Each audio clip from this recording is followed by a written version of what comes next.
آج کی کہانی ہر گھر کی کہانی ہے۔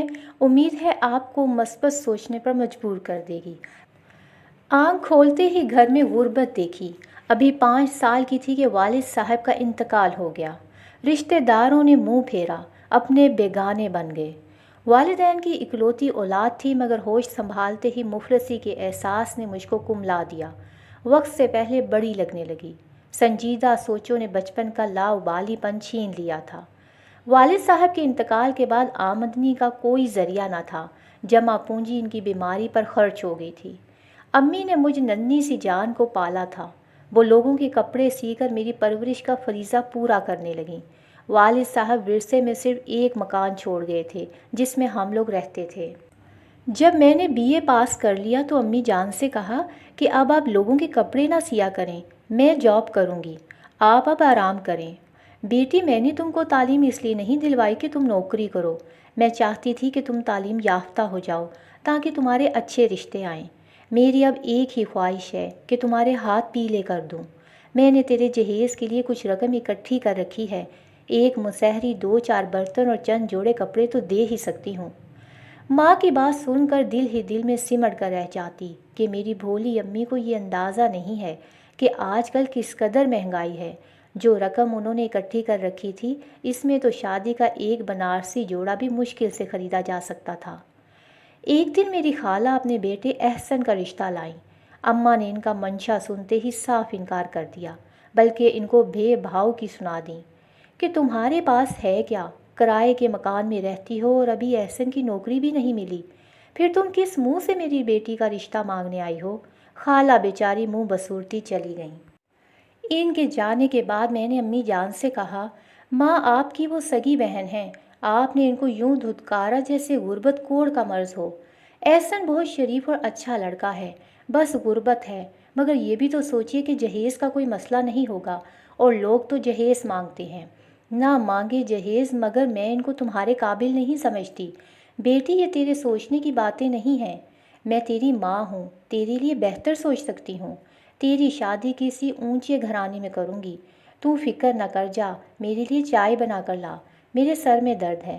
امی نے بات ٹالی تو میں ان کے لیے چائے بنانے چلی گئی۔ بات یہ تھی کہ مجھے اپنے خالہ زاد احسن سے لگاؤ تھا، وہ بھی مجھ کو چاہتا تھا، ہمارے گھر آتا جاتا تھا اور ہم باتیں کیا کرتے تھے۔ امی بھی اپنے بھانجے کو چاہتی تھیں کیونکہ وہ ان کے سارے باہر کے کام کر دیتا تھا، مگر رشتے کے معاملے میں کافی متصب تھیں۔ دراصل وہ چاہتی تھیں زندگی کی جو آسائشیں ان کو نہیں ملیں وہ مجھ کو مل جائیں۔ والدین اگر خود کسی چیز کو ترسیں تو ان کی عمر بھر یہی کوشش ہوتی ہے کہ ان کے بچوں کو ان جیسی محرومیاں نہ سہنی پڑیں۔ لہٰذا امی ہر وقت ایک جملہ کہتی تھیں، میں تو اپنی کنول کو ایسے گھر دوں گی جہاں اس کو کسی شے کے لیے ترسنا نہ پڑے۔ ایک دن امی پڑوس میں عیادت کو گئی ہوئی تھیں کہ احسن آ گیا۔ میری امی آئی تھیں، ان کو خالہ جان نے انکار کر دیا۔ شاید وہ تم کو اونچے گھرانے میں بیاہنا چاہتی ہیں۔ ہاں احسن، کچھ ایسی ہی بات ہے، میں نے دکھ سے کہا۔ کاش میرے پاس بھی دولت کے انبار ہوتے تو تم کسی اور کے گھر کی رونق نہ بنتی۔ کاش میں خالہ جان کے خواب پورے کر سکتا۔ وہ جذباتی سا ہونے لگا۔ احسن، تم دل چھوٹا نہ کرو، دولت ہی سب کچھ نہیں ہوتی، میں مقدر پر یقین رکھتی ہوں۔ امی کے کہنے سے کیا ہوتا ہے، جو میری قسمت میں ہوگا وہ مجھے مل جائے گا۔ یہ سن کر میرے خالہ زاد کی آنکھیں بھیگ گئیں۔ وہ افسردگی سے کہنے لگا، کمل دعا کرو کہ قسمت ہم پر مہربان ہو جائے۔ یہ کہہ کر وہ چلا گیا۔ اس کے جاتے ہی والدہ گھر میں داخل ہوئیں۔ میں کچن میں چائے بنا رہی تھی۔ امی نے خوش ہو کر کہا، کمل، خالہ زینب ملی تھی، تمہارے لیے بڑا اچھا رشتہ بتایا ہے، لڑکا دبئی میں ہوتا ہے اور وہ لوگ شام کو تم کو دیکھنے آ رہے ہیں۔ تم ذرا نہا دھو کر بال سنوار لینا اور اچھے کپڑے پہن کر سامنے آنا۔ امی خود گھر کی صفائی ستھرائی میں جٹ گئیں، پھر پکوان بنانے لگیں کہ مہمانوں کے آنے سے قبل ہر شے تیار ہو۔ تھوڑی دیر بعد ہی مہمان آ گئے۔ بڑی خوش دلی سے خاطر تواضع کی اور گپ شپ کرنے لگیں۔ پھر مجھے اشارہ کیا کہ سامنے آ جاؤ۔ میں نے امی کے ہدایات کے مطابق خود کو تیار کیا تھا۔ ان کی پسند کا گلابی رنگ کا جوڑا پہن لیا تھا۔ یوں بھی اچھی صورت پائی تھی، خود کو آئینے میں دیکھا، اچھی لگ رہی تھی، مگر آنکھیں اداس تھیں۔ عورتوں نے گہری نظروں سے میرے سراپا کا جائزہ لیا۔ والدہ کے حکم پر میں نے خواتین کو چائے بنا کر دی۔ اس دوران ان کی نگاہیں میرے چہرے پر مرکوز رہیں۔ پھر انہوں نے کہا کہ آپ کی بیٹی ہم کو بہت پسند آئی ہے۔ امی ہر صورت یہاں رشتہ کرنا چاہتی تھیں، مگر جب لڑکے والے بات پکی کرنے آئے تو انہوں نے جہیز کی لسٹ پکڑا دی، جس میں رنگین ٹی وی، VCR، فریج اور دیگر بہت سی قیمتی اشیاء شامل تھیں۔ بہن، جہیز میں ان چیزوں کا ہونا ضروری ہے، ہم نے برادری میں عزت بھی رکھنی ہے۔ بغیر جہیز خوبصورت بہو کی کوئی اہمیت نہیں ہوتی۔ یہ سن کر امی کی جان سکتے میں آ گئی۔ وہ روحانسی ہو کر بولی، آپ کو معلوم ہے کہ کنول کا باپ اور بھائی نہیں ہے، سر پر ماموں اور چچا کا ہاتھ بھی نہیں ہے، وہ یہ مطالبات کیسے پورے کریں؟ میں بیوہ عورت اتنا جہیز کیسے دے سکتی ہوں؟ میری بیٹی خوبصورت اور تعلیم یافتہ تو ہے ہی۔ لڑکے کی ماں کی تیوری پر بل پڑ گئے۔ بولی، اگر آپ کو ہماری شرائط منظور نہیں ہیں تو ٹھیک ہے، ہم چلتے ہیں، ہمارے بیٹوں کو لڑکیوں کی کوئی کمی نہیں۔ کہتے ہوئے انہوں نے اپنا پرس اٹھایا اور بات کا جواب لیے خدا حافظ کہہ کر چلی گئیں۔ امی بس بت بنی ان کا منہ دیکھتی رہ گئیں۔ کچھ دن سوگواری رہی، پھر خالہ زینب ایک روز آ گئیں۔ اس بار وہ اچھا رشتہ لائی تھیں۔ امی خوش ہو گئیں۔ چہک کر مجھے کہا، دیکھا بیٹی، میں نہ کہتی تھی کہ دنیا میں اچھے لوگوں کی کمی نہیں۔ خدا کے گھر دیر ہے مگر اندھیر نہیں۔ اس بار لڑکا اور اس کے گھر والے مجھ کو دیکھنے نہیں آئے، بلکہ انہوں نے امی کو بلا لیا کہ آپ ہمارے گھر آ کر لڑکا دیکھ جائیے۔ وہ لڑکا کیا تھا، 50 سال کا بوڑھا تھا اور رنڈوا بھی تھا۔ امی نے اس کی صورت دیکھ کر ہی انکار کر دیا۔ اب پھر رشتوں کی تلاش ہوئی، غرض کچھ اور بھی رشتے دیکھے مگر سبھی آئے اور چلے گئے۔ تب کہیں جا کر امی جان کو بات سمجھ میں آئی کہ جہیز کے بغیر بیٹی کی شادی اچھے گھر میں ناممکن ہے۔ ایک دن بہت سوچ کے بعد گویا ہوئی، بیٹی کنول، اگر تم ملازمت کرنا چاہتی ہو تو کر لو، میری طرف سے اجازت ہے۔ میں نے اگلے دن بھاگ دوڑ شروع کر دی، اپنی سہیلیوں اور ہم جماعتوں سے کہا کہ ان کے بھائی جہاں سروس کرتے ہیں ان کے ذریعے درخواستیں جمع کرائیں۔ آخر معقول تنخواہ پر ایک دفتر میں ملازمت مل گئی۔ ماں میری تنخواہ کا 1 روپیہ بھی خرچ نہیں کرتیں اور ہر 3 ماہ بعد میرے جہیز کی کوئی نہ کوئی شے خرید لیتی تھیں، مگر اتنی مہنگائی میں بھلا 3000 کی رقم کیا معنی رکھتی ہے۔ نوکری چلتی رہی اور یوں پورے 7 برس بیت گئے۔ اب میرا جہیز مکمل تھا۔ ٹی وی، VCR، فریج، مسہری، صوفے، پردے، dinner set, water set, kitchen کا تمام سامان، استری، غرض ہر شے ضرورت کی ماں نے خرید لی تھی۔ اب میں پورے 30 برس کی ہو چکی تھی۔ مسلسل نوکری کی تھکن سے میرا رنگ روپ اجڑ گیا تھا اور ایک مرجھائے ہوئے پھول کی طرح میں 35 سے کم کی نہیں لگتی تھی۔ خالہ زینب تو رشتے دکھاتے دکھاتے تھک چکی تھیں اور بیمار پڑی تھیں۔ ماں نے 1-2 اور رشتے والیوں سے بات کی، تبھی ایک بہت اچھا رشتہ آ گیا۔ لڑکا بینک مینیجر تھا۔ ماں نے سب سے پہلے انہیں جہیز دکھایا، وہ راضی ہو گئے۔ اب مجھے دیکھنا باقی تھا۔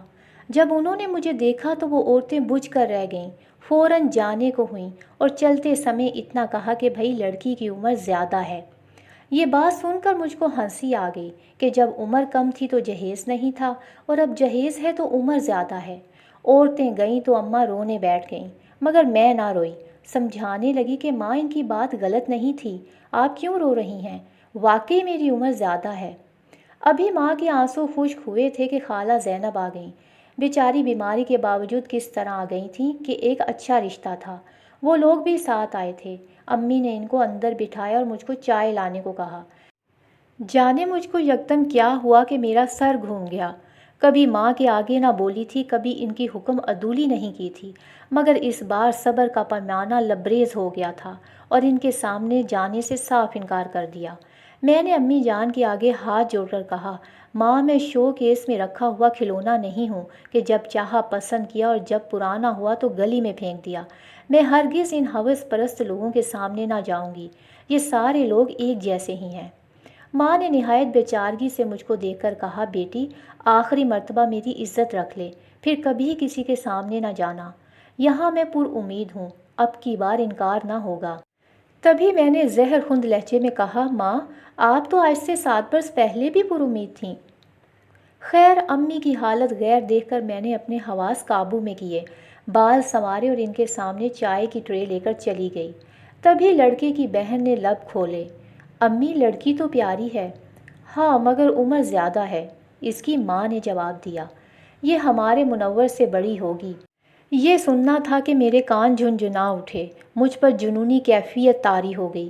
وہ تو چلی گئیں مگر میرا غصہ آسمان سے باتیں کرنے لگا۔ اپنے جہیز کی ایک ایک شے اٹھا اٹھا کر پھینکنی شروع کر دی۔ ساتھ ساتھ روتی چلاتی کہہ رہی تھی، یہ لو لالچی لوگو، خالی ہاتھ نہ جاؤ، یہ سب کچھ بھی اپنے ساتھ لیتے جاؤ۔ میری عمر زیادہ ہے تو کیا ہوا، تم نے کب مجھ سے شادی کرنی ہے؟ تم نے تو میرے جہیز سے شادی کرنی ہے۔ تم ہی لوگوں کے مطالبے پر تو میں نے اپنی زندگی کے 7 خوبصورت خوابوں بھرے قیمتی سال ضائع کیے۔ اب میری عمر زیادہ ہے تو کیا ہوا، میرا جہیز بھی تو زیادہ ہے، تو اب میرے جہیز سے کرو شادی۔ میں اسی طرح ہذیان بک رہی تھی، رو رہی تھی کہ خدا کی قدرت، خالہ اور احسن آ گئے۔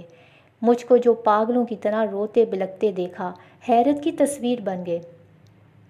آخر خالہ نے معاملہ سمجھ کر مجھ کو گلے سے لگایا اور بولی، احسن دبئی چلا گیا تھا، بہت سی دولت کما کر لایا ہے، اب ہم غریب نہیں رہے، اب تم کیوں پھوٹ پھوٹ کر رو رہی ہو؟ خالہ نے امی کو روتے دیکھ کر کہا۔ احسن نے آگے بڑھ کر ماں کو سنبھالا، بولا، خالہ جان مت روئیے، میں آ گیا ہوں نا، مجھ کو کام بتائیے، حکم کیجیے کیا کرنا ہے۔ میں نے کمل کی شادی کرنی ہے، اس کا کوئی موزوں رشتہ نہیں مل رہا، بیٹے اسی لیے رو رہی ہوں، کیا میں آپ کی خواہش پوری نہیں کر سکتا؟ خالہ جان اب تو میں نے روپیہ کما لیا ہے، کیا اب بھی آپ مجھ کو کمل کے قابل نہیں سمجھتی؟ تبھی امی جان نے آگے بڑھ کر اس کی پیشانی چوم لی اور کہا، بیٹے مجھے معاف کر دو، میں نے تم پر اور کمل پر بہت بڑا ظلم کیا ہے، مگر جوڑے آسمان پر بنتے ہیں، شاید کمل کی قسمت میں تم ہی تھے۔ یہ سن کر خالہ کا چہرہ کھل اٹھا، بیٹے سے مخاطب ہوئیں، احسن میں نہ کہتی تھی کہ جو قسمت میں لکھا ہو وہ ضرور ملتا ہے، اور تمہاری قسمت میں کمل کا ساتھ ہی لکھا تھا، دیکھ لو۔